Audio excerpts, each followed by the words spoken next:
नमस्कार। हमने अपने पिछले वीडियो में चर्चा की कि किस प्रकार से अमृत मंथन की पुराणों में बताई गई कथा हमारे शरीर के लिए इतनी महत्वपूर्ण है और किस प्रकार से उस मंथन के माध्यम से हमारे शरीर में ऊर्जा के शक्ति के स्पाइरल्स पैदा होते हैं।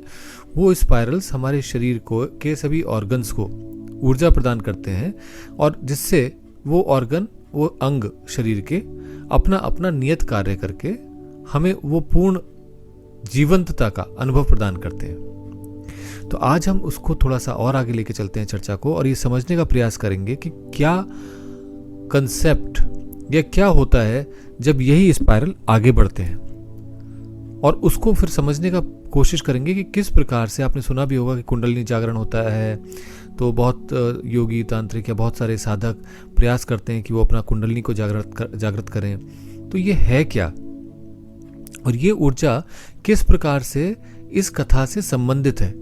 ऐसी कौन सी क्रिया होती है जिसके माध्यम से ये ऊर्जा जागृत होने लग जाती है हमारे शरीर के अंदर, और जब ये जागृत होती है तो ये किस प्रकार से अपने लक्षणों को प्रकट करने लगती है, और उसको करने के लिए इसको किस रूप में चित्रित किया गया, चिन्हित किया गया, कैसे समझने का प्रयास किया गया, क्यों इसको सर्पेंटाइन पावर कहते हैं। तो ये सारे सवालों में से हम प्रारंभ करते हैं सबसे पहले इसको समझने का कि ये स्पाइरल एनर्जी जो है ये कैसे उत्पन्न हुई अमृत मंथन से, और इसका कुंडलिनी से संबंध क्या है, और इसके अलावा हमारी आत्मशक्ति क्या होती है। इन सभी तथ्यों को आज समझने का प्रयास करते हैं।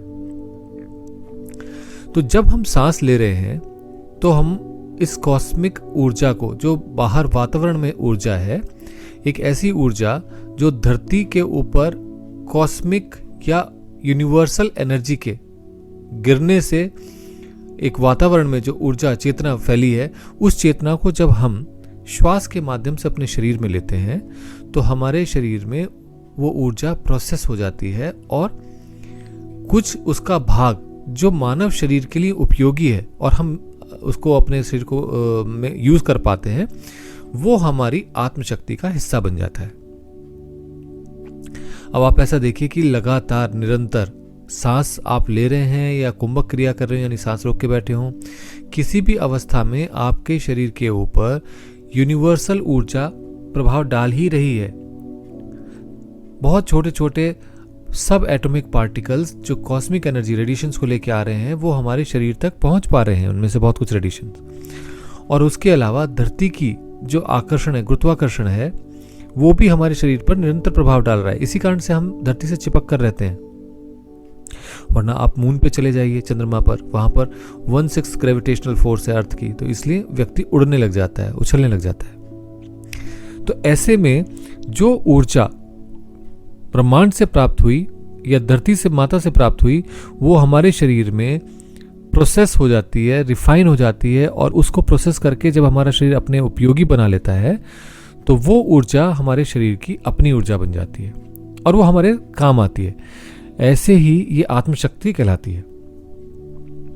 अब ये जो स्पाइरल अमृत मंथन के माध्यम से उत्पन्न हुए, जो एक बार फैलता है और एक बार सिकुड़ता है, यानी एक बार क्लॉकवाइज चलता है जब मथनी, तो वो फैलता है, और जब वो एंटी क्लॉकवाइज चल रहा है या काउंटर क्लॉकवाइज, मतलब घड़ी की विपरीत दिशा में चलता है, तो वो सिकुड़कर एकत्रित हो रहा होता है, यानी हमारी क्षमताओं को बढ़ा रहा होता है।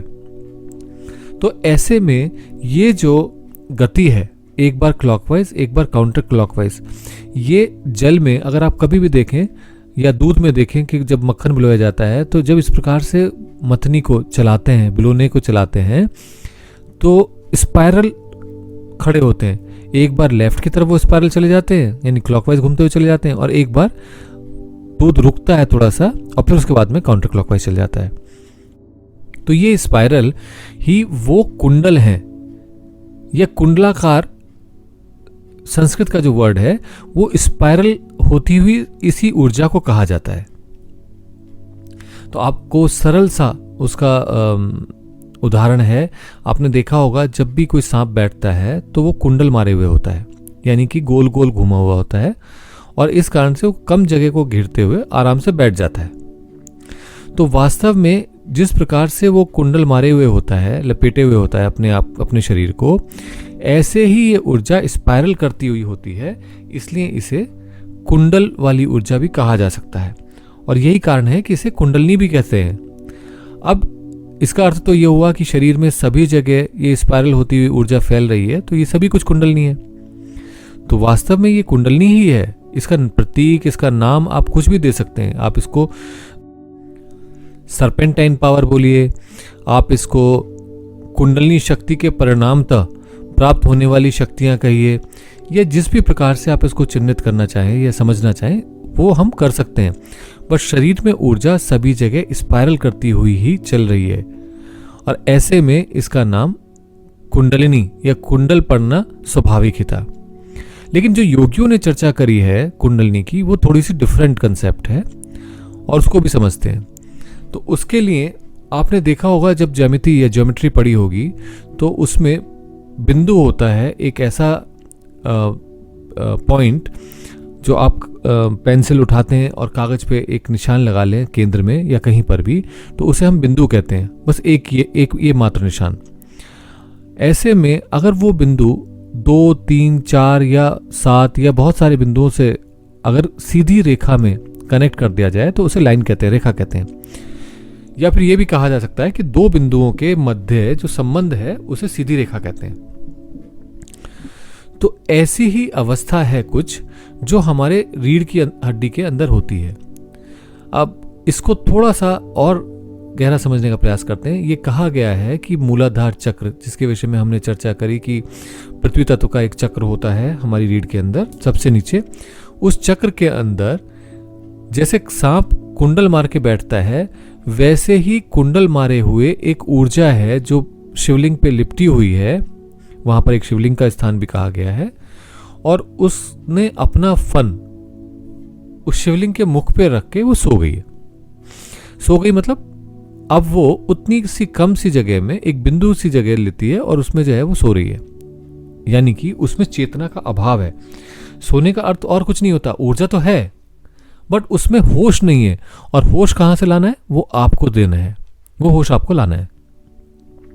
अब अमृत मंथन से जब नाभि में स्पाइरल्स पैदा होते हैं तो ये स्पाइरल घूमते हुए जब मूलाधार में कॉकिक्स में पहुंचते हैं, जिसके लिए हमने एक प्रयोग पर चर्चा की थी अन्य वीडियो में, तो वो जो ऊर्जा स्पाइरल होती हुई इस बिंदु को प्राप्त होती है, तो ये बिंदु बिल्कुल वैसे खड़ा हो जाता है जैसे एक सर्प अपने कुंडलों को खोलते हुए उठता चला जाता है, ऊपर की ओर उठता चला जाता है। तो ऐसे में अगर आप इसको समझने का प्रयास करें तो उस बिंदु से एक विस्फोट होता है, और विस्फोट होकर के जो एक सिंगल पॉइंट था वो 2 डायमेंशनल फिगर, जिसे लाइन कहते हैं, उसमें कन्वर्ट हो जाता है। तो आप ये देखिए कि किस प्रकार से वही बिंदु मूलाधार का जो था, जब कुंडली जागृत होती है तो वो एक प्रकार से एक रेखा की वत हो जाता है, और वो सुषुम्ना का नाम कहलाता है उसका, और वो रीढ़ की हड्डी के अंदर मल्टीपल पॉइंट्स को कनेक्ट कर रहा होता है। अब ये मल्टीपल पॉइंट्स क्या हैं? ये भी वही कुंडल हैं। जब एक सांप उठता है तो उसके कुंडल एक एक करके वो खोलता जाता है। ऐसा नहीं कि सारे कुंडल एक साथ खुल गए और वो पूरा एकदम से लंबा हो जाता है। कई कई फीट के सांप होते हैं और वो छोटे छोटे कुंडल लपेटे हुए बैठे होते हैं। जब वो चलना शुरू करते हैं तो वो एक कुंडल खुलता है, फिर दूसरा, फिर तीसरा, फिर चौथा, फिर पांचवा, फिर छठा। तो वास्तव में यही कंसेप्ट है चक्रों के लय होने का और चक्रों के सृजन का। तो इस प्रकार से जब वो सर्पिणी कुंडलनी खड़ी होना शुरू करती है उन स्पाइरल होती हुई ऊर्जा के मूवमेंट के साथ, तो वो अपने साथ ही उन चक्रों को लील जाती है, अपने साथ ही उन चक्रों को सृजन भी कर पाती है। दोनों ही काम कुंडलनी के माध्यम से ही होते हैं। और इसलिए कहा भी गया है कि कुंडलनी की जो गति है उसमें उनकी जिह्वा का, कुंडलनी की जिह्वा की 2 प्रकार की गति रहती है। एक बाहर की ओर जब वो जिह्वा आती है और एक अंदर की ओर।